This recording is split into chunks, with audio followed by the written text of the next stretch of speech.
우리가 부흥을 사모합니다. 여러분 사모하십니까? 다 함께 우리가 부흥을 사모하는데, 여러분 부흥을 사모할 때, 부흥이 올 때는 어떤 일들이 일어날까? 여러분 부흥을 위해서 기도하시잖아요. 여러분은 부흥을 위해서 기도할 때 어떤 모습을 상상하시면서 기도하십니까? 우리 성도님들 가끔 이 예배당 자리가 꽉 차게 해주십시오. 빈자리가 없게 해주십시오. 많은 성도들이 모여오면 부흥의 한 가지 정상이 되겠죠. 부흥이 된 것이잖아요. 그것이 처음으로 일어나는 정상일까? 교회에 어떤 일이 일어날까? 이런 생각을 하면서 오늘 말씀을 봅니다. 성도들이 몰려오고 기도가 뜨거워지고 예배가 더 활력이 있고 부흥을 사모하는 성도들이 모여들면서 은혜가 넘쳐지고, 또 은혜가 넘친다는 말도 사실은 어떤 것이 은혜가 넘치는 걸까 하는 생각을 좀 한번 해볼 필요는 있어요. 오늘 말씀을 보면서 부흥이 올 때 일어나는 징조 한 가지를, 한 가지만 아니고 그 징조들을 조금 살펴보려고 합니다. 여러분이 기도할 때 이런 일들이 우리 교회에 일어나기를 소망하면서 주여 부흥을 주옵소서 이렇게 좀 기도를 하면 더 좋을 것 같습니다. 느헤미야서는 성벽을 재건하는 이야기이잖아요. 총독 느헤미야가 이 예루살렘에 와서 지독한 반대에도 불구하고 52일 만에 성벽 재건을 완료합니다. 52일 만에. 정말 불가능해 보이는 일이었는데 모든 백성들과 백성의 지도자들이 그리고 제사장들이 한마음 한뜻이 되어서 열심히 일한 덕분에 반대에도 불구하고 방해 공작에도 불구하고 52일 만에 성벽을 재건하게 되었습니다. 대단한 역사지요. 그리고 이 성벽 재건이 끝난 다음에 느헤미야는 백성들을 불러놓고 부흥회를 합니다. 부흥회, 말씀 사경회를 합니다. 말씀 사경회 하는데 말씀을 읽기만 했는데 언어를 잘 몰라서 통역만 했는데 이 공동체에 은혜가 임하는 거예요. 은혜가 임하여 눈물을 흘리고 또 슬퍼하고 회개하고 이렇게 되는 거예요. 그때 여러분 사실 그 심령이 부흥이 있는 거지요. 그 마음이 하나님 앞에서 새로워지는 거잖아요. 그러니 부흥은 말씀을 들을 때에 각 개인의 심령에서 시작이 된다 하는 것을 우리가 좀 생각해 볼 필요가 있습니다. 그런데 그때 제사장들과 레위인들 그리고 느헤미야가 뭐라 그럽니까? 오늘은 성일이니까 울지 마라 이렇게 말합니다. 아니 말씀을 들으면서 너무 감동이 되고 감격이 돼서 막 이렇게 눈물을 흘리는데 오늘은 울지 마세요. 오늘은 기뻐하는 날입니다. 그러면서 이 준비한 식탁을 차려놓고 먹고 마시고 즐거워하십시오 이렇게 말하니까 이 백성들이 다 듣고 따라합니다. 그 말씀을 듣고 눈물을 닦고 또 함께 먹고 함께 즐거워하는 그런 모임을 갖게 되었습니다. 여호와를 기뻐하는 것이 힘입니다. 이러니까 함께 기뻐하며 즐거워하고 그 집회를 마치고 이제 돌아갔습니다. 오늘 말씀은 13절 말씀은 그 이튿날 바로 그 다음 날에 대한 말씀입니다. 오늘 말씀에 보면 부흥이 일어날 때 이렇게 되는구나 하는 것을 여러분 좀 보게 되는데 18절 13절 말씀에 보면 이튿날 그 다음 날 뭇 백성의 족장들과 제사장들과 레위 사람들이 율법의 말씀을 밝히 알고자 하여 학사 에스라에게 모였어. 여러분 이 사람들이 백성들이 느헤미야가 부르지 않았는데 그리고 제사장들이 따로 부르지 않았는데 족장들, 여러분 성경의 순서가 중요하거든요. 족장들이 제일 먼저 나오죠. 족장들과 제사장들과 레위 사람들이 에스라 앞에 모였습니다. 왜 모였습니까? 말씀을 밝히 알고자 하여. 어제 말씀을 들으면서 마음이 감동이 되어 눈물 흘렸고 또 사모하는 마음으로 함께 또 순종해서 기뻐했는데 하루가 지나면서 그 말씀에 대한 궁금증, 사모함, 갈망이라고 할 수 있겠죠. 그 갈망을 주체하지를 못하고 그 말씀을 다시 알고자 해서 백성의 지도자들이 자발적으로 제사장들 레위인들을 불러 함께 에스라 앞에 모였습니다. 에스라가 누굽니까? 학사 에스라. 말씀을 능통하게 아는 그 학사 에스라 앞에 모여들었습니다. 그러니 자발적으로 백성의 지도자들이 솔선수범하여 함께 모여들었다 하는 것입니다. 여러분 지도자들이에요. 민장들, 관리들입니다. 백성의 족장들입니다. 이들은 다른 백성에 비해서 먹고 살만한 사람들이었습니다. 또 지위도 있는 사람들이었습니다. 주변 사람들이 보기에는 괜찮게 살아가는 사람들이에요. 일반 백성들이 보기에는 그나마 잘 사는 사람들이었습니다. 그런데 그들의 마음속에 뭐가 있었습니까? 말씀을 향한 갈망이 있었습니다. 말씀을 사모하는 마음이 있었습니다. 내가 말씀을 좀 더 알아야 되겠다 하는 이런 간절한 마음이 있었습니다. 그 마음으로 인하여 나는 그냥 말씀 듣지 않아도 내 형편 괜찮지만 이 형편 괜찮은 것보다 더 중요한 것이 말씀이구나, 말씀이야, 이런 깨달음을 가지고 말씀이 있는 자리로 모여든 것입니다. 다 갖춰준 것 같은데 여러분 그런 일 있잖아요. 저 사람은 우리 옆에서 보기에는 다 갖춰준 것 같아요. 부족함이 없어 보여요. 그런데 기도하는 자리, 말씀 읽는 자리에 어떻게든 참여해서 사모함으로 나오는 분들이 있잖아요. 얼마나 귀한 일인지 모릅니다. 그럼 우리는 일반적으로 생각해 보면 뭔가 부족함이 있고 뭔가 갈망하는 게 이제 내 삶 속에 있을 때, 약점이 있을 때, 어려움이 있을 때, 기도해야 할 필요가 있을 때, 그때는 성도들이면 나오죠. 기도하는 자리에. 그때도 뭐 안 나오는 분들 가끔 있긴 하지만 뭐 어쨌거나 갈망함이 있을 때 앞에 모입니다. 나옵니다. 하나님 찾습니다. 그런데 우리가 보기에는 그런 게 별로 없는데도, 보기에는 괜찮은데도 말씀을 알기 위해 모이는 겁니다. 말씀을 향한 갈망이 있는 것입니다. 그리고 그 개인들의 갈망이 공동체의 갈망으로 모아 함께 모여들게 된 것입니다. 말씀에 반응한 것이요, 말씀에 순종하는 것이지요, 사모하는 것이지요. 여러분 그런 공동체는 소망이 있습니다. 여러분 그런 개인 성도들은 소망이 있습니다. 말씀을 사모하여 말씀을 읽고 묵상하는 성도들, 또한 말씀을 더 알고 싶어 배우고 싶어하는 열정을 가진 성도들, 그런 성도들이 있는 교회는 소망이 있습니다. 이미 부흥이 시작된 거예요. 지금 이제 우리 교회 이제 코로나 이후로 처음으로 기초양육반을 시작을 했는데 제가 몇 주 동안 계속 모집했는데 신청한 인원이 몇 명 안 돼요. 몇 명 안 돼서 제가 몇 명 안 돼서 제가 여러 가지 마음이 들었는데 뭐 실망은 별로 안 했습니다. 왜냐하면 적게 모여도 우리는 모인 것 자체가 기적 같은 일이다 생각하고 지금 모임을 하고 있어요. 그런데 얼마나 열심히들 하고 사모함으로 나오는지 몰라요. 미약하지만 소망이 있습니다. 숫자는 많지 않지만 소망이 있습니다. 할렐루야. 여러분 혹시나 주변에 기초학력반 참여한다 그러면 격려해 주십시오. 아유 고생한다, 수고한다, 힘내라, 잘할 거야, 격려해 주시기 바랍니다. 제가 지금 이번에 만나 보니까 예전에 제가 처음에 와서 제자훈련과 사역훈련 했었잖아요. 그때는 연로하신 분들이 많이 왔는데 이번에 보니까 연로하신 분이 별로 없어요. 다 젊은 분들이 왔어요. 젊은 분들하고 왔는데 몰라요. 저는 재미가 있어요. 저는 즐겁습니다. 뭐 어쨌거나 준비하고 함께 말씀 나누고 함께 믿음의 교제를 나누는 게 얼마나 좋은지 몰라요. 저는 우리 교회가 이렇게 말씀 안에 든든히 세워지기를 소망하며 축복합니다. 여러분 개인들도 여러분 말씀을 읽고 묵상하는 이 열정을 잃지 마시기를 바랍니다. 그러니까 내 마음속에 말씀을 향한 열망을 가지고, 궁금증을 가지고, 갈망을 가지고 듣고 읽고 묵상할 수 있기를 축복합니다. 그런데 이게 참 쉽지 않잖아요. 그래서 좀 배워야 돼요. 어떻게 말씀을 읽을까, 어떻게 말씀을 들을까 좀 배워야 돼요. 여러분 배우는 자리에 참여하셔야 돼요. 이미 기초학년반이 시작했으니까 다음에 할 때는 꼭 오셔가지고 뭐 우리는 남녀노소 그리고 뭐 연령 이런 걸 별로 안 중요하고 다 오시면 다 할 수 있습니다. 그래서 함께 모이는 그런 은혜를 여러분 심령에 하나님께서 주시기를 소망합니다. 이렇게 모여서 이 말씀을 듣다가 성경에 보니까 모세를 통하여 명령하시기를 이스라엘 자손은 7째 달 절기에 초막에서 거할지니라 명령이 나오는 거예요. 이게 성경을 읽다가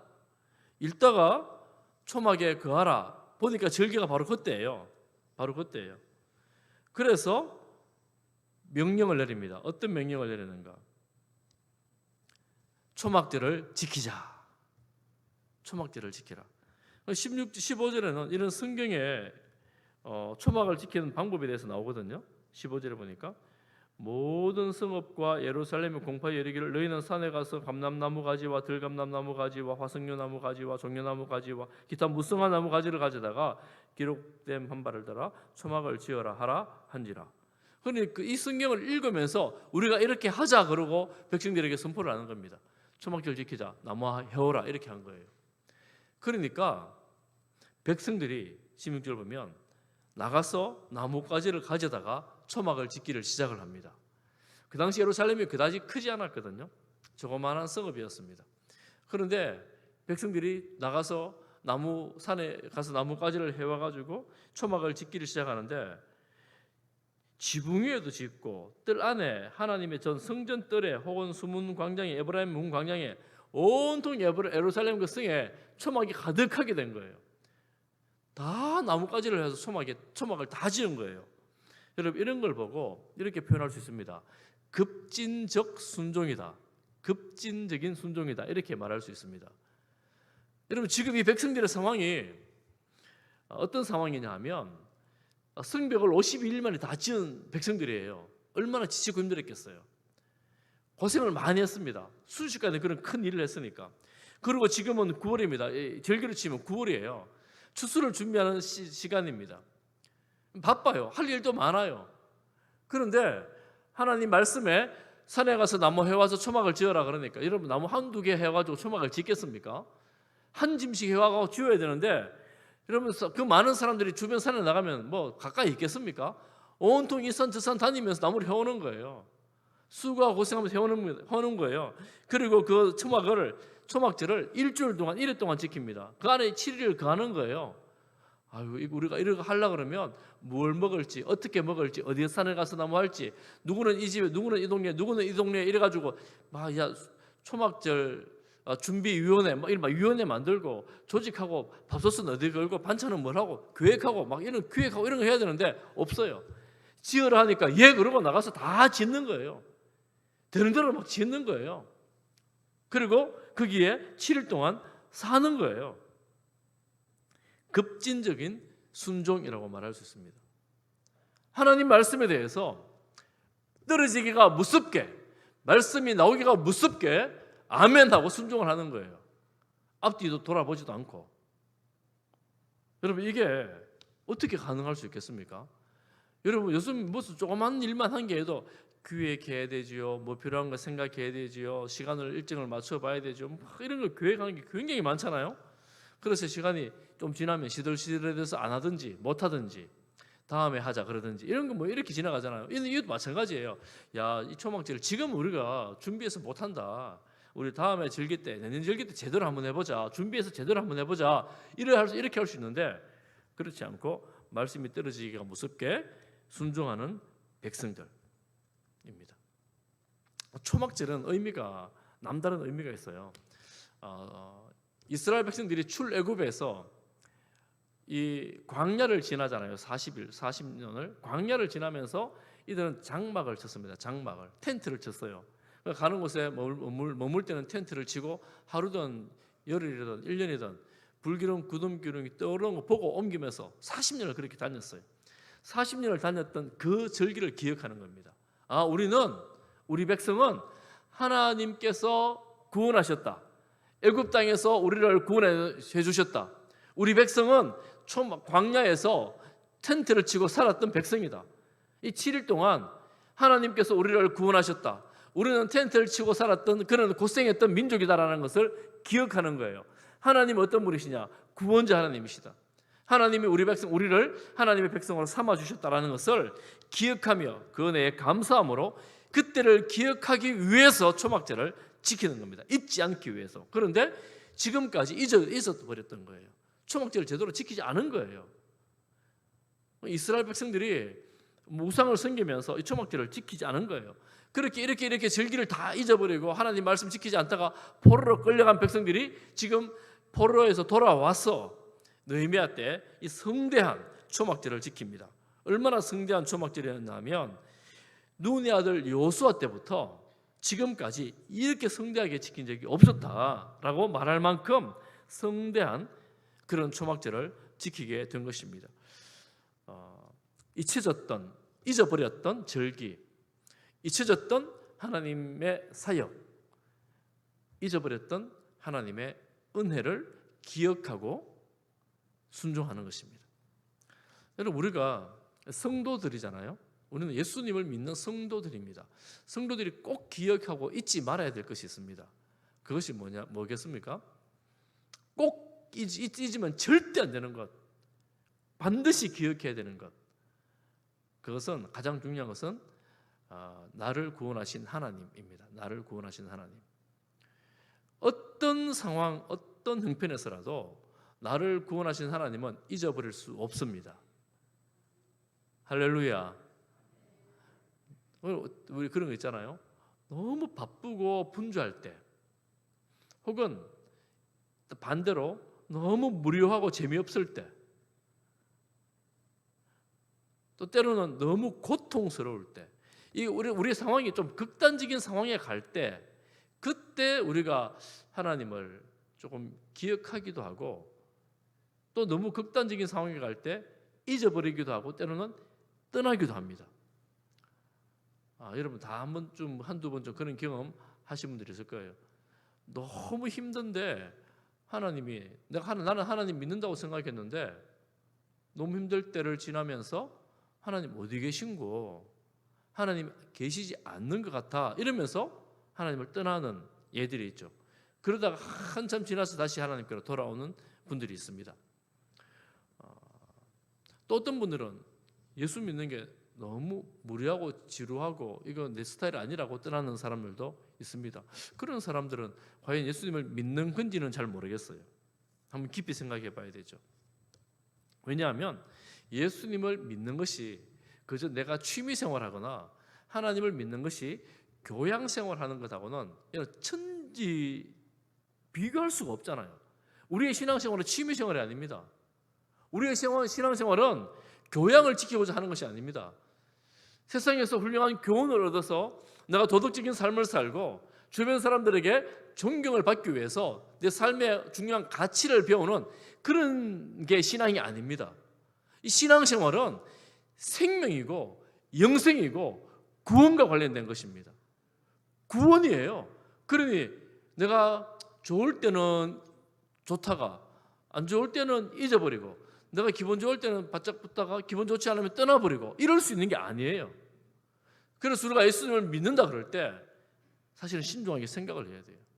내가 이 길에 들었으면 평생 나는 예수님을 믿고 따라가야 될 텐데, 내가 내 평생을 예수님을 믿고 따라가는 것이 후회 없는 인생이 될 것인가?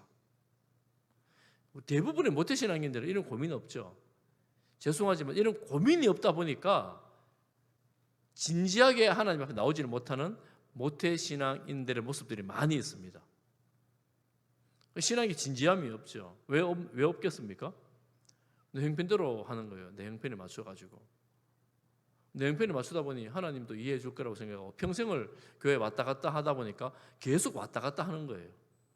하나님과의 진지한 만남, 이런 것들을 잘 체험하거나 경험하지를 못하고 신앙생활 하는 거죠. 너무나 안타깝죠.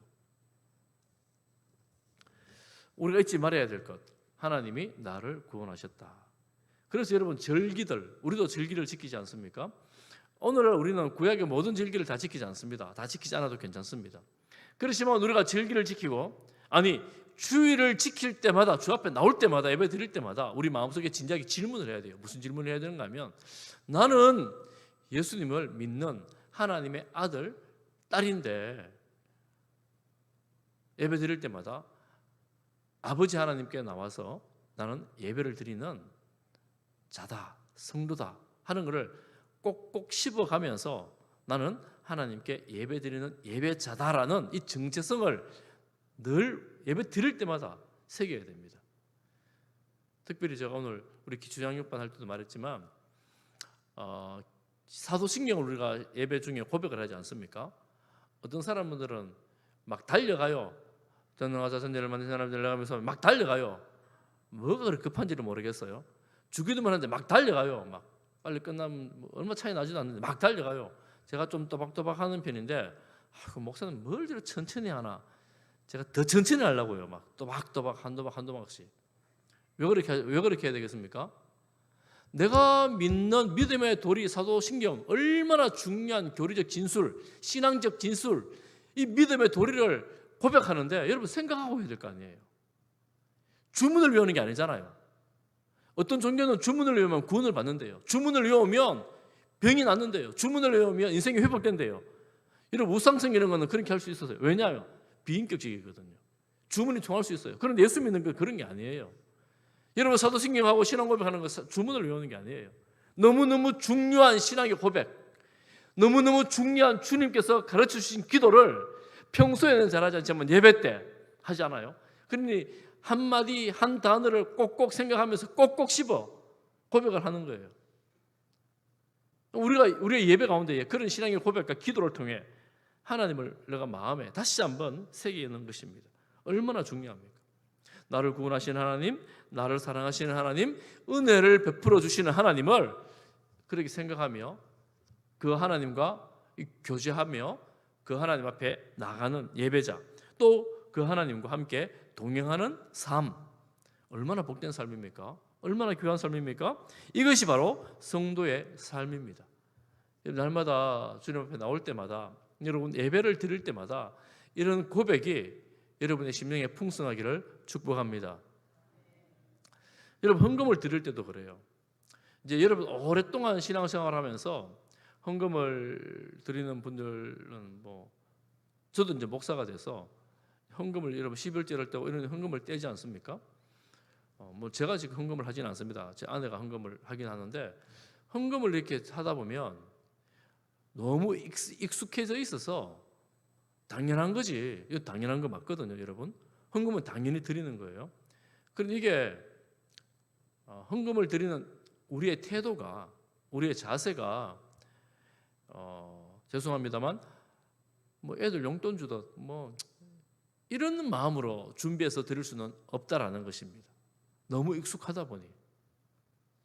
그래서 오히려 헌금을 드릴 때마다 내가 내 마음을 담고 이 헌금의 가치를 생각하고 정말 여러분 돈이 얼마나 귀합니까? 돈 정말 귀하잖아요. 이거를 하나님께 내 마음을 다해 드린다라는 이런 마음을 담아야죠. 예전에는 우리 부모님들 헌금을 드릴 때 왜 그런 얘기 하잖아요. 다리미도 다리고 이런 얘기 하잖아요.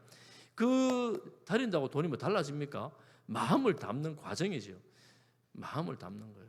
그런 마음을 담아서 내 정성을 담아 하나님 것을 드린다라고 드리는 것입니다. 그래서 우리가 하나님의 은혜를 기억하고 하나님 앞에 나왔다라는 사실을 좀 우리 마음속에 새롭게 생각한다 그러면 이 자리가 정말 귀한 자리이고 예배 자리가 너무나 귀한 자리이고 또 하나님을 내가 한 번 더 기억하는 자리이고 하나님의 은혜가 내게 머물러 있는 그런 자리라는 사실들을 우리가 좀 새겨야 되죠. 그러니 지금 이 초막절을 지키는 이 유대 백성들, 이스라엘 백성들은 이 시간 성대한 초막절을 즉각적인 순종을 통해 지키면서 그런 하나님을 기억하는 거죠. 그런 하나님을 또한 기억해야 하는 것입니다. 백성들이 너무 순수한 마음 아닙니까? 정말 순수하지요. 하라 그러니까 예 그러고 바로 하고 또 초막을 지어 7일 동안 거하고 7일 동안 거하면서 그 안에서 어떻게 살았다고 말씀은 나오지 않지만 그 안에서 신앙의 믿음의 교제를 나누는 것입니다. 여러분 예수님의 그 비유 중에서 천국 잔치에 대한 비유가 나오는데 누가복음 14장 여러분 성경 한번 찾아보십시오. 앞에 나오지 않거든요. 누가복음 14장입니다. 누가복음은 신약에 있습니다. 마태, 마가, 누가복음입니다. 14장 마태, 마가, 누가복음 14장 16절 성경 찾아보십시오. 누가복음 14장 16절 예수님의 말씀이죠. 이러시되 어떤 사람이 큰 잔치를 베풀고 많은 사람을 청하였더니 17절부터 우리 천천히 한번 읽어보겠습니다. 시작. 잔치할 시각에 그 청하였던 자들이 종을 보내어 이르되 오소서 모든 것이 준비되었나이다 하매 다 일치하게 사양하여 한 사람은 이르되 나는 밭을 샀음에 아무래도 나가 보아야 하겠으니 청컨대 나를 양해하도록 하라 하고, 또 한 사람은 이르되 나는 소 5 겨레를 샀음에 가야 하니 청컨대 나를 양해하도록 하라 하고, 또 한 사람은 이르되 나는 장가 들었으니 그러므로 가지 못하겠노라 하는지라. 종이 돌아와 주인에게 그대로 고하니 이에 집주인이 노하여 그 종에게 이르되 빨리 시내의 거리와 골목으로 나가서 가난한 자들과 몸 불편한 자들과 맹인들과 저는 자들을 데려오라 하니라.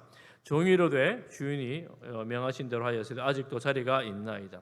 주인이 종에게 이르되 길과 산 울타리 가로 나가서 사람을 강군하여 데려다가 내 집을 채우라. 내가 너희에게 말하노니 전에 청하였던 그 사람들은 하나도 내 잔치를 맛보지 못하리라 하였다 하시니라. 이 말씀을 곰곰이 생각하면, 여러분 잘 아시는 말씀이잖아요. 생각을 해보면 약간 여러분 충격을 좀 받아야 돼요. 주인이 청할 만한 사람들에게 초청장을 보내서 청했습니다. 그런데 잔칫날 되니까 나는 바빠 못 가겠다는 거예요. 바빠 못 가겠대요. 여러분 그런 거 많잖아요. 근데 이유들이 뭐예요? 밭을 샀대요. 밭 샀으니까 얼마나 큰일 했습니까? 바쁘겠지요. 소 5 겨레를 샀대요. 대단한 재산이잖아요. 시험하러 간다잖아요. 장가 들었대요. 장가는 어떻게 오겠어요? 다 명분이 다 있어요. 이유가 다 돼요. 아이고 그 집 잔치도 귀하지만 지금 내가 하는 일이 더 귀하고 중요해요. 그러니 양해해 주시기를 바랍니다. 아끼하게 인사를 하고 가지 않습니다. 그런데 주인은 그 일에 대해서 노하였다 이렇게 말합니다. 그리고 동네에 나가서 힘든 사람들, 맹인들, 가난한 자들, 불편한 자들 다 데려와서 잔치 자리에 채웠습니다. 또 자리가 비었어요. 강군하여 데려다가 집을 채웁니다. 그래서 이 말씀을 보면서 주님께서 예비하신 잔치 자리는 우리가 기대했던 사람들을 만나지 못할 수도 있겠구나.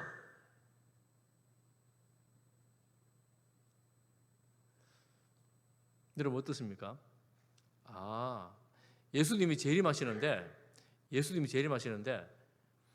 다들 바빠가지고 예수님 조금 이따 오세요. 지금 오시는데 제가 지금 바빠서 주님 못 만나요. 이러고 지금 장가 가야 되고요. 소 사갖고요. 차를 새로 사가지고 차 시험하러 가야 되고 밭을 사가지고 지금 밭에 나가봐야 돼요. 예수님 지금 오셔도 지금 제가 만나지 못합니다.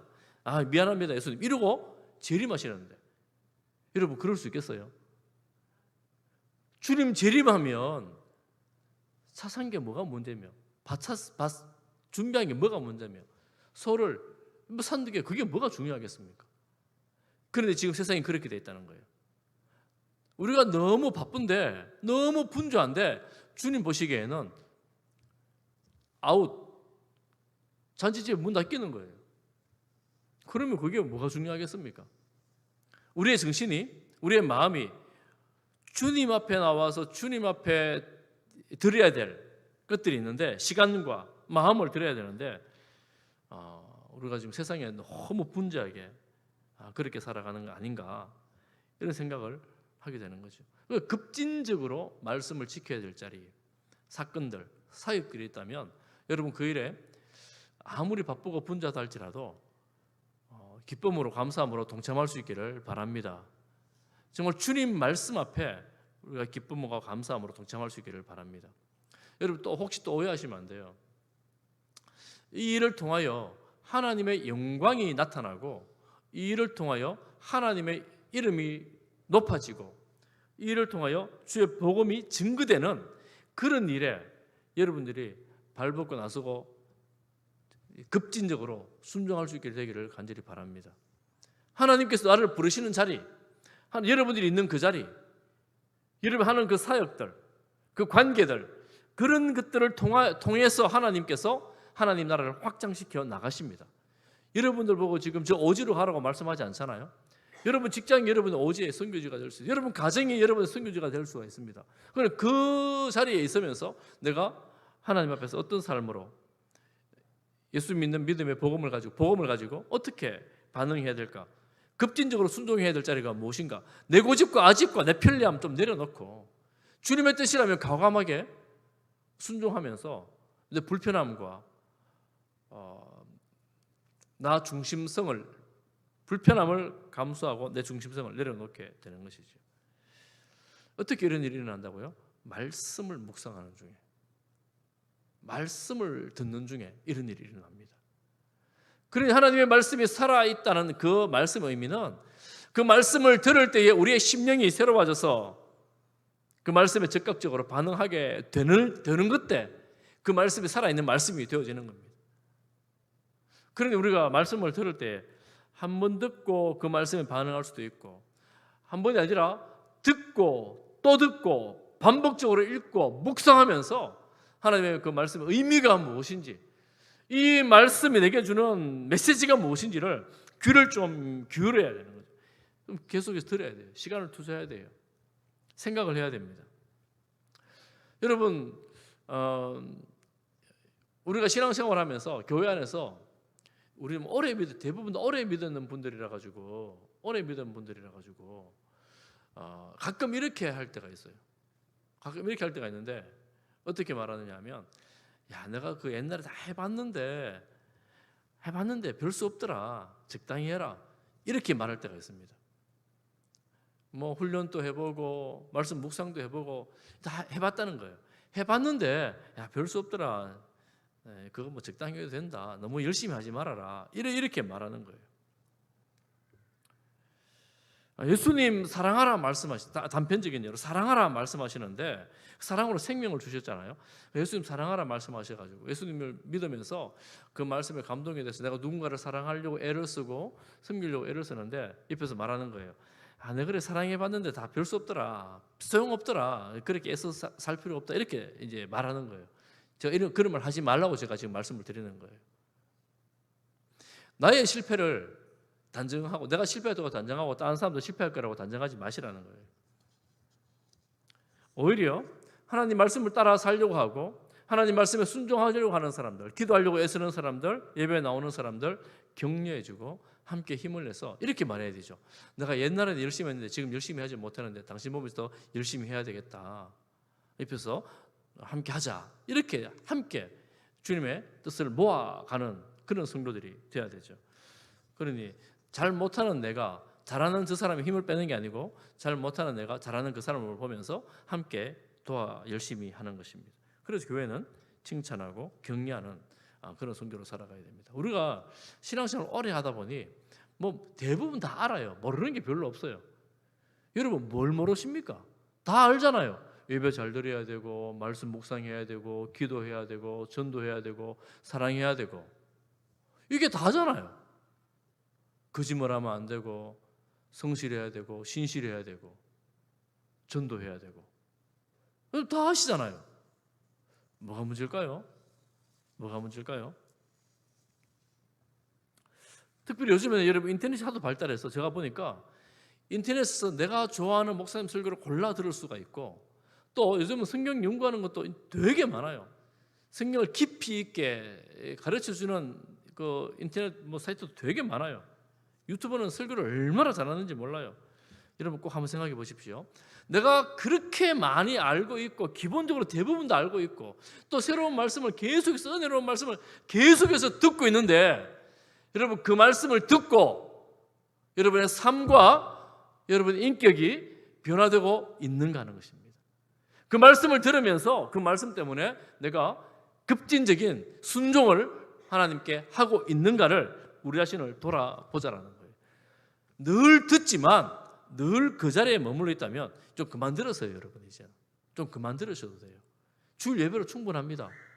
이렇게 많이 들어도 내가 변하지 않고 있다면 좀 그만 들으시고 오히려 기도하시고 개인적으로 말씀 묵상하시고 이 교회 안에서 이렇게 해도 이는 부족하지 않아요. 듣는 게 내게 생명이 되지 못할 때가 있습니다.